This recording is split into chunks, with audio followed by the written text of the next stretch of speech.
Dear students, இந்த வீடியோவில் வந்து நம்ம நியூட்டன்ஸ் தேர்ட் லா பற்றி பார்க்குறோம். அதுக்கப்புறம் law of conservation of linear momentum, அப்புறம் லாமீஸ் தியரம் இதெல்லாம். ஓகே, நியூட்டன்ஸ் தேர்ட் லா அப்படிங்கிறது உங்களுக்கு எல்லாமே தெரியும் இல்லையா?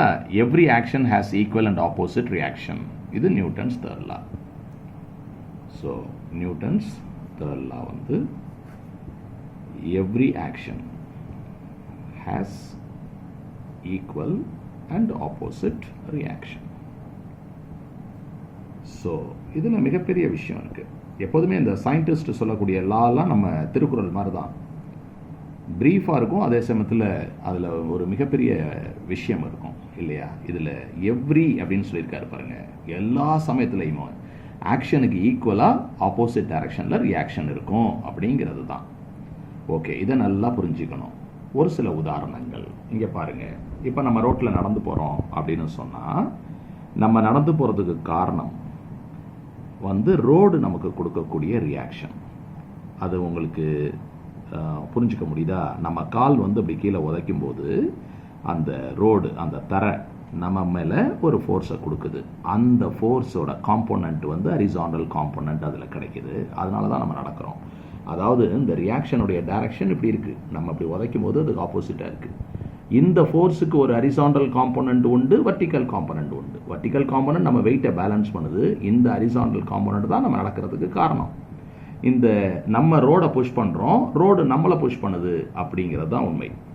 ரோடு நம்மளை புஷ் பண்ணலைன்னா நம்மளால் நடக்க முடியாது. அதுக்கு உதாரணம் என்ன சொல்லலாம்? சதுப்பு நிலம். சதுப்பு நிலத்தில் நடக்க முடியுமா? அது நம்மளை புஷ் பண்ணாது. அப்போ நம்ம உள்ளுக்குள்ளே போயிடுவோம். இப்போ ஒரு பீச் சாண்டில் நடக்கிறீங்க, அப்போ மெரினா பீச் சாண்டில் நடக்கும்போது அந்த மணலுக்குள்ள கால் புதஞ்சு போகிறப்ப நம்மளால் நடக்கிறது சிரமம். அந்த ரியாக்ஷன் வந்து பத்தலை, அதனால தான் கால் வலி வர்றது. Every action has equal and opposite reaction. அது மாதிரி இது இந்த உதாரணத்தில் நீங்கள் பார்த்தீங்கன்னா, இது ஒரு ஸ்ப்ரிங் பேலன்ஸ், இது ஒரு ஸ்ப்ரிங் பேலன்ஸ். இதை பிடிச்சி நம்ம இழுக்கிறோம். அப்போ இழுக்கும்போது நம்ம இதில் என்ன ஃபோர்ஸ் கொடுக்குறோங்கிறது இந்த ரீடிங் நம்ம பார்த்துக்க முடியும். அதே ரீடிங்கை இந்த பேலன்ஸும் காமிக்கும். அப்போ அதோட அர்த்தம் என்ன? நம்ம எவ்வளவு ஃபோர்ஸ் இங்கே கொடுக்குறோமோ அதே ஃபோர்ஸ் இது வந்து இது ரெண்டுக்கு இடையில் இது எவ்வளோ ஃபோர்ஸ் இங்கே கொடுக்குதோ அதே ஃபோர்ஸை இது இந்த பக்கம் கொடுக்குது. ஸோ இங்கே ஒரு 5 கிலோ காமிச்சிச்சுன்னா அங்கேயும் ஒரு 5 கிலோ வெயிட் அல்லது 5 நியூட்டன்ங்கிறத காமிக்குது. ஈக்குவல் அண்ட் ஆப்போசிட்டுங்கிறத அதை காமிக்குது. இது வந்து it is applicable for all forces. எப்போதுமே இது உண்மை. எப்போதுமே உண்மை அப்படின்னா கிராவிடேஷனல் ஃபோர்ஸ்லையும் உண்மை, எலக்ட்ரோஸ்டாட்டிக் ஃபோர்ஸ், மேக்னெட்டிக் ஃபோர்ஸ் அதுலேயுமே உண்மை. இப்போ கிராவிடேஷனல் ஃபோர்ஸ்னு எடுத்துக்கிட்டிங்கன்னா, இது வந்து எர்த்து, இது வந்து ஆப்பிள் வந்து எர்த்து கீழே பிடிச்சி இழுக்கிறதுனால இந்த கிராவிடேஷனல் ஃபோர்ஸ்னால ஆப்பிள் கீழே வந்து விழுந்துருது. ஓகே, நான் வந்து ஒரு கொஸ்டின் ஒன்று கிரியேட் பண்ணுவோமா? ஓகே, ஆப்பிளை வந்து எர்த்து பிடிச்சி இழுக்கக்கூடிய ஃபோர்ஸுக்கு பேர் F1ங்கிறேன். ஆப்பிள் வந்து எர்த்தை பிடிச்சி இழுக்குது, அது F2 அப்படிங்கிறேன். ஓகேயா? இப்போ நான் 4 ஆப்ஷன் கொடுக்குறேன். எது கரெக்டு அப்படின்னு நீங்கள் யோசிக்கிறீங்க. F1 பெருசாக இருக்கும், F2 சின்னதாக இருக்கும். F2 இருக்கவே இருக்காது. ஆப்பிள் வந்து எர்த்தை பிடிச்சி இழுக்காது. F1 F2 ரெண்டும் ஈக்குவலாக தான் இருக்கும். இந்த மாதிரி 3 ஆப்ஷன் வச்சுக்கலாமா? ரைட். இதில் எது கரெக்டு அப்படின்னு நீங்கள் யோசிங்க. ஒரு நிமிஷம் யோசிச்சிட்டிங்களா? ரைட். இதில் எது கரெக்டு? ஆப்ஷன் சி தான் கரெக்ட். நீங்கள் ஆப்பிள் வந்து எர்த்தை பிடிச்சி இழுக்கவே இழுக்காதுன்னு யோசிச்சிருந்தீங்கன்னா அது தவறு. இந்த ஃபோர்ஸ் இது வந்து எர்த்து ரொம்ப பெருசாக இருக்குது, அது ஆப்பிளை வேகமாக பிடிச்சி இழுக்கும். F1 தான் பெருசு, ஆப்பிளால் எர்த்தை பிடிச்சி இழுக்க முடியாது, அது குறைவாக இருக்கும் அப்படி யோசிச்சிருந்தீங்கன்னா தப்பு. ஏன் அப்படின்னா நல்லா புரிஞ்சுக்கணும். இந்த எர்த் இந்த ஆப்பிளை பிடிச்சி இழுக்குது இல்லையா, அந்த ஃபோர்ஸ் எவ்வளவு அப்படின்னு கேட்டால் G into mass of the apple, mass of the earth divided by the distance, radius of the earthக்கு பக்கத்தில் தான் அது இருக்குது, அதனால radius of the earth square. அதே மாதிரி what is the force F2 அப்படின்னா அதுக்கும் அதே ஃபார்முலா தான். இந்த ரெண்டு மாஸுக்கு நடுவில் இருக்கக்கூடிய ஃபோர்ஸ் என்ன? G into m by r square. ரெண்டுமே ஈக்குவல். ஆனால் இது நம்ப முடியலையே அப்படின்னு நீங்கள் நினைக்கலாம். இது எப்படி ஆப்பிள் வந்து எர்த்தை இழுக்குது அப்படின்னு நினைக்கலாம். ஆக்சுவலி இந்த ஃபோர்ஸ் ரெண்டும் ஈக்குவலாக இருக்குங்கிறது உண்மை. இந்த ஃபோர்ஸ் வந்து ஆப்பிள் பொறுத்த வரைக்கும் ரொம்ப ஜாஸ்தியாக ஃபீல் பண்ணுது. ஆப்பிள் கீழே வந்து பொத்துன்னு விழுந்துருது. எர்த் வெரி வெரி ஹியூஜ், அதுக்கு இந்த ஃபோர்ஸ் வெரி வெரி ஸ்மால், அதனால இதுக்கு ஒன்றும் ஆகிறது இல்லை. சும்மா நீங்கள் அண்டர்ஸ்டாண்ட் பண்ணிக்கணுங்கிறதுக்காக ஒரு சின்ன உதாரணம் சொல்கிறேன். நான் வந்து இந்த மாதிரி வச்சு இப்படி அமுக்கிறேன், அவ்வளோதான் ஃபோர்ஸ் அப்படிங்கிறேன். இந்த ஃபோர்ஸ் வந்து நான் சப்போஸ் இப்போ ஒரு எறும்பு இங்கே வந்துட்டுருக்கு, அதுக்கு நான் இந்த ஃபோர்ஸை கொடுத்தேன்னா அது அவ்வளோதான், செத்து போயிடும். அதே சமயத்தில் ஒரு யானை வருது, அதுக்கு இந்த மாதிரி ஃபோர்ஸ் கொடுத்தேன்னா அதுக்கு அது ஒன்றுமே இல்லை, திரும்பி பார்த்துட்டு போயிடும். அது மாதிரி இந்த ஃபோர்ஸ் ஈக்குவல் தான். இந்த ஃபோர்ஸ் நம்ம எர்த்து உணர்றது இல்லை அப்படிங்கிறதுக்கு காரணம் என்ன? It is very very small compared to the mass of earth. You understand this? இன்னொரு உதாரணம் சொல்கிறேன். அடிக்கடி எலக்ட்ரிசிட்டியில் எலக்ட்ரோஸ்டாட்டிக்ஸில் கேட்பாங்க. இங்கே ஒரு கூலும் இருக்குது, இங்கே ஒரு 10 கூலும் இருக்குது. இந்த 1 கூலும் 10 கூலும் கடையில் ரிப்பல்சிவ் ஃபோர்ஸ் வரும், லைக் சார்ஜஸ் ரிப்பல். இது இதை புஷ் பண்ணுதுங்க, F1. இது அதை புஷ் பண்ணுது, F2. இப்போ இதே கேள்வி தான். 10 கூலும் ரொம்ப பெருசு, இந்த ஒரு கூலுமை பிடிச்சி தள்ளிடும், F1 தான் பெருசாக இருக்கும். இந்த ஒரு கூலுமால் இதை தள்ள முடியாது, F2 சின்னதாக இருக்கும் அப்படின்னு நீங்கள் நினச்சிங்கன்னா அது தவறு. ஏன் அப்படின்னா இந்த ஃபோர்ஸ் எவ்வளோ அப்படின்னா இந்த ஃபோர்ஸ் வந்து 1/4πε0 Q1 Q2 by the distance, ரெண்டுக்கு நடுவில் r². இது எவ்வளவு அப்படின்னா அதுவும் அதே தான், 1/4πε0 10 × 1/r². புரியுதா? அப்போ இந்த ஃபோர்ஸ் ரெண்டும் ஈக்குவலாக தான் இருக்கும், ஆப்போசிட் டைரக்ஷனில் இருக்கும். இதுதான் Newton's third law. So every action has equal and opposite reaction அப்படிங்கிறத புரிஞ்சுக்கணும். ஓகே, அடுத்த பாயிண்ட் கவனி. இங்கே வந்து it is applicable for all ஃபோர்ஸஸ்ங்கிற சொன்னேன். Action and reaction acts on 2 different bodies. Action reaction cannot cancel each other அப்படிங்கிற மாதிரி பாயிண்ட்ஸ் கொடுத்துருக்காங்களே, அது புரியுதான்னு பாரு. இப்போ ஒரு டேபிள் இருக்கு, ஓகே, ஒரு டேபிள், ரைட். டேபிள் மேலே ஒரு புக்கு, ஓகே, புஸ்தகம் ஒன்று இருக்கு, ஓகே. இப்போ நான் கேட்குறேன் உங்கள்கிட்ட வந்து the forces acting on the book அது என்னன்னு, the forces exerted by the book என்ன அப்படின்னு கேட்குறேன். ஓகே, ஒரு நிமிஷம் வீடியோவை பாஸ் பண்ணிவிட்டு நீங்கள் இதை திங்க் பண்ணி எழுதி பாருங்கள். Forces acting on the book, அதுக்கு ப்ளூ கலர் யூஸ் பண்ணுறேன். புக்கு மேலே என்ன ஃபோர்ஸ் வருது அப்படிங்கிறதுக்கு, சரியா? புக்கு மேலே என்ன ஃபோர்ஸ் வருது? எர்த்து வந்து புக்கை கீழ் நோக்கி இழுக்குதுல்ல, அது கிராவிடேஷனல் ஃபோர்ஸ், அதுதான் வெயிட், அது வருது.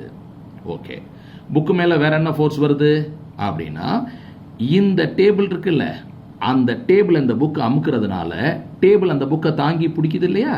ஒருவேளை இந்த டேபிள் வந்து ரொம்ப ஒரு பேப்பர் மாதிரி இருக்குன்னு வச்சுங்க, புக்கை வச்சோடனே அதை அமுங்கிடும்ல, அப்போ இந்த டேபிள் அதை தாங்கி பிடிக்குது. அப்போ அந்த டேபிள் கொடுக்கக்கூடிய ரியாக்ஷன் இருக்குல்ல, அந்த ஃபோர்ஸ் இதில் இருக்குது. அப்போ forces acting on the book அப்படிங்கிறத நான் இதில் போட்டிருக்கேன். புக்கு நகருதா? நகரலை. மேல் நோக்கி கீழ் நோக்கி போகுதா? இல்லை. அப்போ இந்த ஃபோர்ஸஸ் ரெண்டுமே ஈக்குவலாக இருக்கணும். ஈக்குவலாக இருக்கிறதுனால தான் நெட் ஃபோர்ஸ் 0, நெட் ஃபோர்ஸ் 0ங்கிறதுனால தான் ஆக்சலரேஷன் 0. அப்போ நெட் ஃபோர்ஸ்னா என்ன? W - R. Net force 0. அப்போ அந்த வெயிட்டும் அந்த ரியாக்ஷன் எப்படி இருக்கணும்? ஈக்குவலாக இருக்கணும்.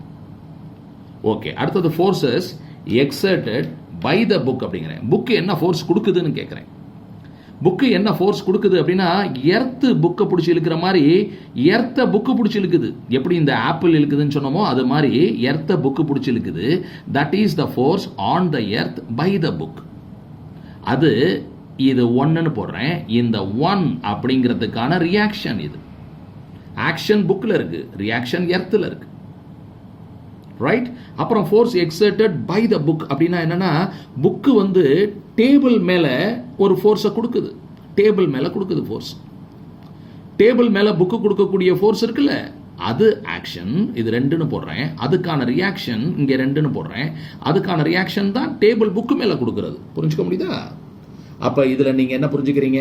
ஆக்ஷன் புக்கில் இருந்தால் ரியாக்ஷன் எர்த்தில் இருக்கு, ஆக்ஷன் டேபிள் இருந்தால் ரியாக்ஷன் புக்கில் இருக்கு. அது மாதிரி ரெண்டும் வேற வேற இடத்துல இருக்கு. ஓகேயா? இப்போ மறுபடியும் பார்க்கலாம். இது வந்து டேபிள், டேபிள் மேலே இருக்கிறது புக்கு. எர்த்துக்கும் புக்குக்கும் உள்ள ரிலேஷன்ஷிப் என்ன அப்படின்னு பார்த்தீங்கன்னா எர்த்தை வந்து புக்கு இழுக்குது. Okay, if you take this as action, புக்கை வந்து எர்த்து இழுக்குது, தட் இஸ் த ரியாக்ஷன். இது ஆக்ஷன் எடுத்தா இது ரியாக்ஷன், இது ரியாக்ஷன் எடுத்தா அது ஆக்ஷன், எப்படி வேணாலும் எடுத்துக்கலாம். இதுல காஸ் அண்ட் எஃபெக்ட் அது மாதிரி கிடையாது. இது முந்தி அது பிந்தி அப்படி கிடையாது.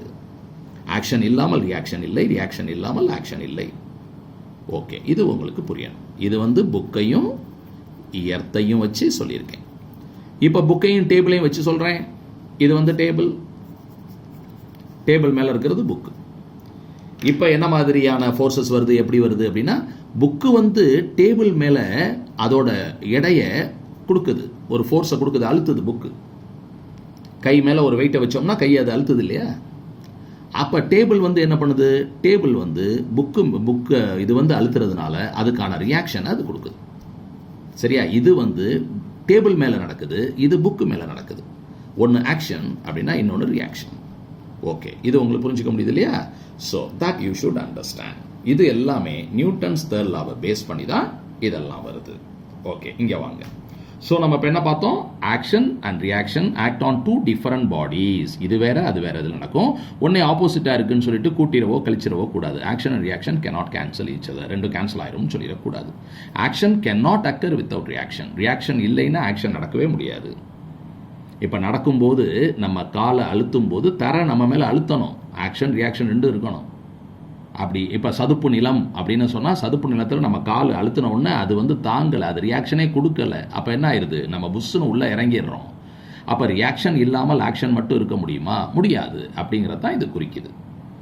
ஓகே, இப்போ நியூட்டன்ஸ் தேர்ட் லாவுடைய சில ஃபண்டமெண்டல்ஸ் நம்ம வந்து பார்த்துட்டோம். நியூட்டன்ஸ் தேர்ட் லாவை பேஸாக வச்சு தான் ராக்கெட் ப்ரொபல்ஷன் இருக்குது. இப்போ ஒரு ஸ்டூடெண்ட்டுக்கு வந்து இதை புரிகிறதுக்கு நம்ம சொல்லி தரணும்னா என்ன பண்ணலாம், நிறைய பென்சிலை எடுத்து இப்படி அடிக்கிட்டு, வரிசையாக அடிக்கிட்டு, அது மேலே ஒரு பாட்டில் ஒன்று வச்சு, அந்த பாட்டிலுக்குள்ளே சில கெமிக்கல்ஸை போட்டு ஒரு கார்க்கு வச்சு மூடி வச்சுருக்கோம். இப்போ வந்து இந்த பாட்டிலில் நம்ம வந்து கெமிக்கல்ஸ் போட்டிருக்கோம், அதனால ரியாக்ஷன் நடக்குது, கேஸ் பில்டப் ஆகுது. அப்போ இந்த கார்க்கை வந்து அது டப் அப்படின்னு தள்ளிடுச்சுன்னு வச்சுங்க, இது பென்சில் மேலே உட்காந்துருக்கிற நம்ம பாட்டில் இந்த பக்கம் போகும். அப்போ இது ஆக்ஷன், இது reaction. So this is the concept of rocket. So rocket ப்ரொபல்ஷனில் என்ன ஃபார்முலா யூஸ் ஆகும் அப்படின்னு சொன்னால், இது ராக்கெட் சிம்பிளாக போடுறேன். இந்த ராக்கெட்டில் வந்து ஃபியூயல் இருக்குது. இந்த ஃபியூயல் பேர்ன் ஆகி வெளியில் வந்துட்டு இருக்கு. இந்த வெலாசிட்டி இருக்கு இல்லையா, இது கான்ஸ்டண்ட்டாக வந்துட்டு இருக்கு. ராக்கெட் இந்த பக்கம் போகிறதுக்கு காரணம் என்ன அப்படின்னா, ஃபோர்ஸ் அப்படிங்கிறது rate of change of momentum. ராக்கெட்டோடைய மாஸ், வெலாசிட்டி, மொமெண்டம், இதில் எது கான்ஸ்டன்ட் அப்படின்னா இந்த ஃபியூயல் வெளியில் வருது பாருங்க, அந்த ஃபியூயலுடைய rate of change of momentum சொல்கிறேன். வெலாசிட்டி u அப்படின்னு வச்சுக்கலாம். u can be taken outside, it's a constant. But dm by dt, mass மட்டும் குறைஞ்சிக்கிட்டே இருக்கும். அந்த rate of change of mass, அதனால கிடைக்கிறது தான் ஃபோர்ஸ். இந்த ஃபோர்ஸ் தான் ராக்கெட்டுக்கு ஆப்போசிட் டைரக்ஷனில் கிடைக்குது. You can say this is -f, that goes in the opposite direction. அப்போ ராக்கெட் ப்ரொபல்ஷனுக்கு காரணம் வந்து Newton's third law. Okay,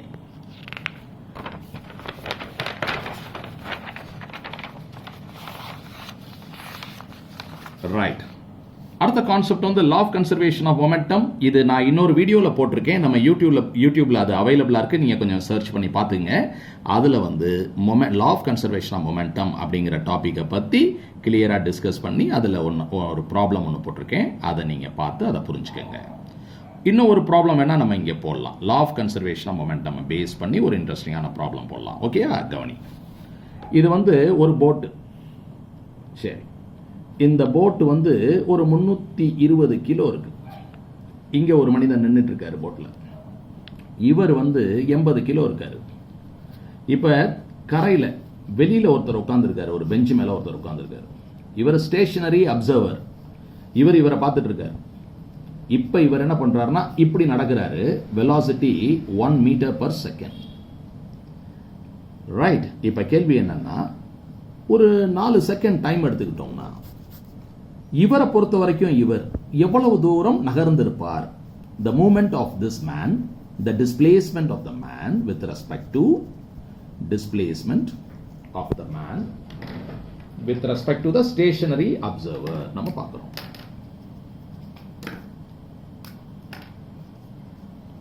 Displacement of man with respect to stationary observer. பார்க்கலாமா? ஓகே, இப்போ லா ஆஃப் கன்சர்வேஷன் மொமெண்டம் என்ன வரும் அப்படின்னா, இந்த மனிதன் நடந்து போயிட்டு இருக்காருங்க. அப்போ mass into velocity equal to, இவர் இப்படி போறதுனால நியூட்டன்ஸ் தேர்ட் லா படி இது ஆப்போசிட்ல போகும்.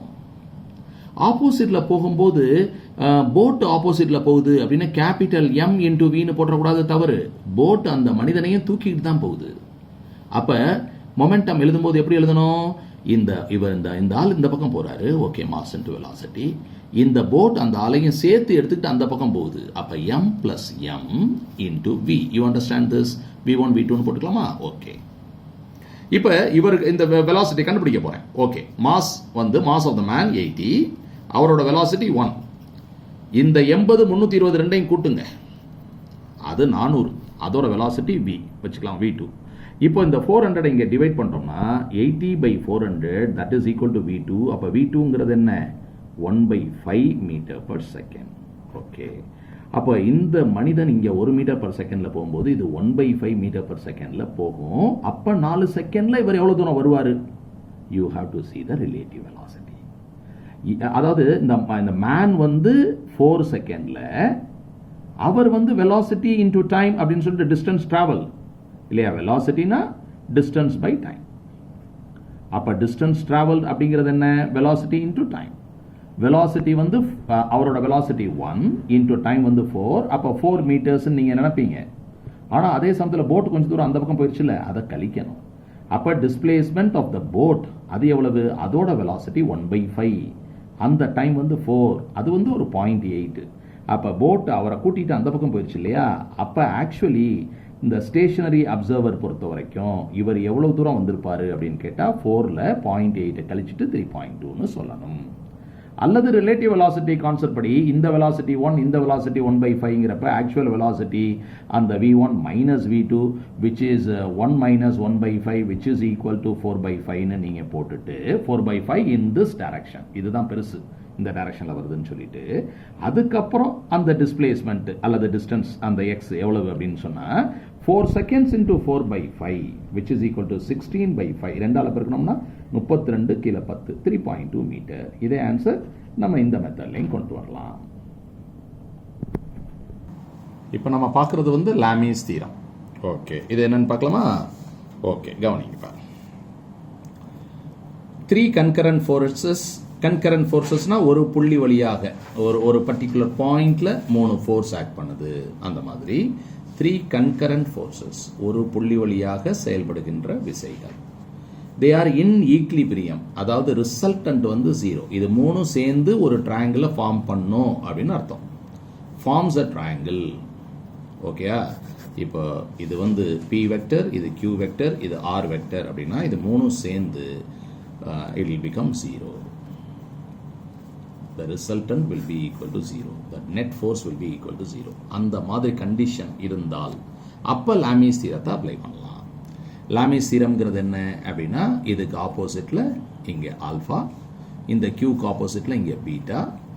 இந்த இப்போ இந்த ஆல்பா பீட்டா காமா அப்படின்னு இந்த ஆங்கிள் போட்டிருக்கோம் பார்த்தீங்களா? இப்போ கண்டிஷன் என்னன்னா p by sin alpha should be equal to q by sin beta is equal to r by sin gamma அப்படிங்கிறது தான் லாமீஸ் தியரம்.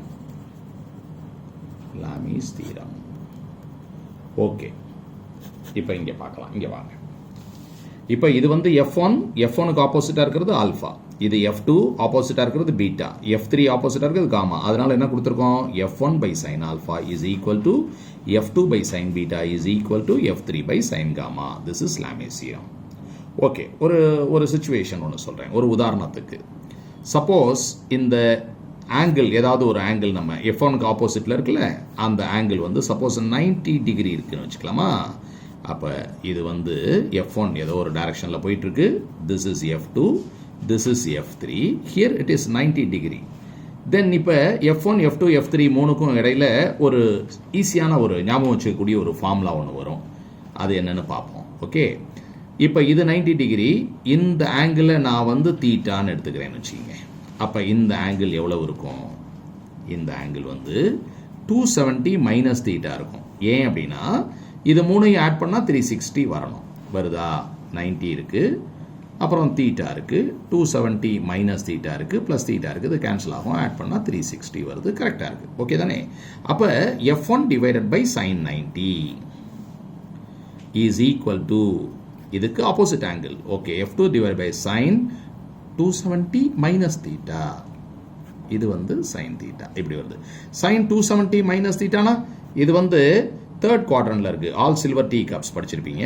இது வந்து sin 270 மைனஸ் தீட்டானா காம்ப்ளிமெண்டரி ஆங்கிள் வரும். இங்க எழுதுறேன், f1 பை sin 90 வந்து 1, f2 பை sin 270 மைனஸ் தீட்டானா cos theta. Third குவாட்ரண்ட்ல sin வந்து negative. Okay, this is f3 by sin theta. இப்போ உங்களுக்கு இந்த மாதிரி ஒரு ரிலேஷன்ஷிப் வருது. இப்போ நமக்கு தெரிஞ்ச ட்ரிகனாமெட்ரி ஐடென்டிட்டி, எல்லாருக்குமே தெரிஞ்ச ஒரே ஐடென்டிட்டி ட்ரிகனாமெட்ரியில் sin square theta plus cos square theta is 1. Okay, அப்போ இதை இங்கே கொண்டு வந்தீங்கன்னா sin தீட்டாங்கிறது என்ன, f3 பை f1.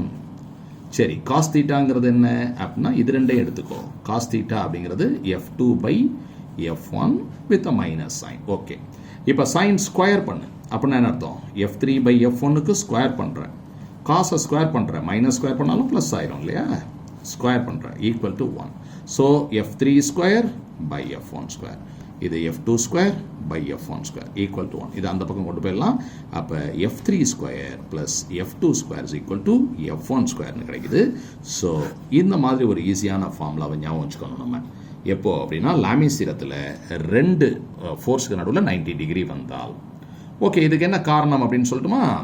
இப்போ நம்ம இதை ட்ரையாங்கிள் ஃபார்ம் பண்ண முடியும்னு சொல்லியிருக்கேன். ஏன் அப்படின்னா இது கன்கரண்ட் ஃபோர்ஸஸ் ப்ளஸ் ரிசல்டன்ட் ஜீரோவாக இருக்கும்னு சொல்லியிருக்கேன். அப்போ இந்த கோடு நம்ம வரைகிறோம். ஓகே, வரைஞ்சிடலாம். இது ஒரு வெக்டர். இந்த கோட்டோட முடிவில் நம்ம இந்த கோடை வரைகிறோம்னு வச்சுக்கோங்களேன். ஓகே, அப்போ இந்த கோடு வரைகிறோம். இந்த கோட்டோட முடிவில் இதை வரைகிறோம். ஓகே, வரைஞ்சிட்டோம். இந்த கோட்டோட முடிவில் இதை வரையணும். ஓகே, வரைஞ்சிட்டோம். அங்கே போய் சேர்ந்துருச்சு. அப்போ ட்ரையாங்கிள் ஃபார்ம் பண்ணிடுச்சா இல்லையா? எஸ், ஃபார்ம் பண்ணிடுச்சு. இங்கே என்ன 90 டிகிரி. இது என்னது f2, இது என்னது f3, இது வந்து f1. f1ங்கிறது என்ன, ஹைபாட்டினியூஸ். அப்போ ஆட்டோமேட்டிக்காக பித்தாகரஸ் வந்துடுவார் இல்லையா. அப்போ என்ன ஈக்குவேஷன் வரும், f1 square is equal to f2 square plus f3 ஸ்கொயர்னு வந்துடும். இந்த மாதிரி இது நமக்கு கிடச்சிரும். ஓகே, இப்போ இந்த வீடியோவில் நம்ம முக்கியமான 3 கான்செப்ட்ஸ் பார்த்தோம். என்ன பார்த்தோம், நியூட்டன்ஸ் தேர்ட் லா பார்த்தோம். அப்புறம் law of conservation of linear momentum பற்றி ஒரு ப்ராப்ளம் ஒன்று பார்த்தோம். அதை வேற ஒரு வீடியோவில் நம்ம அந்த கான்செப்ட் இருக்குது சொல்லியிருக்கேன்.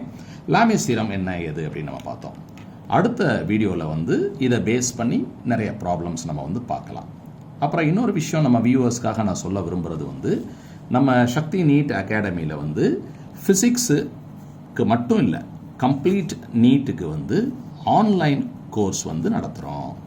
யாருக்காவது ஆன்லைன் கோர்ஸ் சேரணும், நீட் எக்ஸாமுக்கான ஃபிசிக்ஸ் வந்து கற்றுக்கணும், ஆன்லைன் கோர்ஸில் சேரணும் அப்படின்னு நினச்சிங்க அப்படின்னா நீங்கள் வந்து கால் பண்ணுங்கள் 9345129898. ஓகே, 9345129898 கால் பண்ணுங்கள். ஆன்லைன் கோர்ஸ் நீங்கள் ஜாயின் பண்ணிக்கலாம். தேங்க்யூ.